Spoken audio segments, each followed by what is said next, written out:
साथियों, तीसरे बड़े फैसले पे आ रहा हूं। हमारे केंद्र सरकार के जितने भी एम्प्लॉयज हैं उन सबको बधाई।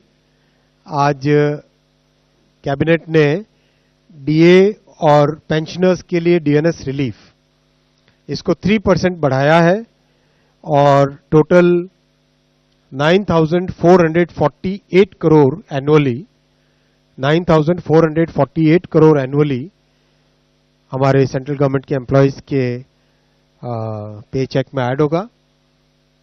बहुत बधाई सबको। इसका कैलकुलेशन वगैरह सब स्टैंडर्ड एक फॉर्मूला से होता है, all India consumer price index for industrial workers, उसके हिसाब से इसका कैलकुलेशन होता है। तो दिवाली से पहले सभी केंद्र सरकार के सभी कर्मचारियों को हार्दिक अभिनंदन। जो 6 रबी क्रॉप्स हैं उन 6 रबी क्रॉप्स का आप पहला कॉलम देखेंगे, ये उसकी कॉस्ट आएगी इस साल के रबी सीजन में as per the projections of CSEP. उसके आधार पे जो सेकंड कॉलम है वो है पिछले साल का एमएसपी। उसके आधार पे इस साल का जो एमएसपी है वो आपके सामने रखा गया है थर्ड कॉलम में, और एक्चुअली देखो तो फोर्थ कॉलम में एमएसपी फॉर रबी, ये वाला कॉलम, ये वाला कॉलम। इस कॉलम में आपको रबी की एमएसपी दी गई है और सिग्निफिकेंट इंक्रीज है। हम देखेंगे अगर वीट है, गेहूं के लिए 150 रुपए बढ़ाया गया है, बार्ले यानी जौ के लिए 130 रुपए बढ़ाया गया है, ग्राम यानी चने के लिए 210 रुपए बढ़ाया गया है, मसूर के लिए 275 रुपीज बढ़ाया गया है, और सरसों के लिए 300 रुपए की बढ़ोतरी की गई है, और सैफ्लावर यानी कुसुम उसके लिए 140 रुपीज की बढ़ोतरी की गई है।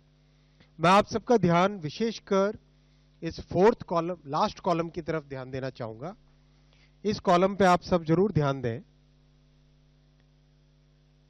एक एक आइटम पे जो कॉस्ट है, कॉस्ट से कितना ज्यादा एमएसपी है, वो इस कॉलम में क्लियरली दिखाया गया। साथियों, तीसरे बड़े फैसले पे आ रहा हूं। हमारे केंद्र सरकार के जितने भी एम्प्लॉयज हैं उन सबको बधाई। आज कैबिनेट ने डीए और पेंशनर्स के लिए डीएनएस रिलीफ इसको 3% बढ़ाया है और total 9,448 crore annually 9,448 crore annually हमारे सेंट्रल गवर्नमेंट के एम्प्लॉयज के पे चेक में ऐड होगा। बहुत बधाई सबको। इसका कैलकुलेशन वगैरह सब स्टैंडर्ड एक फॉर्मूला से होता है, all India consumer price index for industrial workers, उसके हिसाब से इसका कैलकुलेशन होता है। तो दिवाली से पहले सभी केंद्र सरकार के सभी कर्मचारियों को हार्दिक अभिनंदन।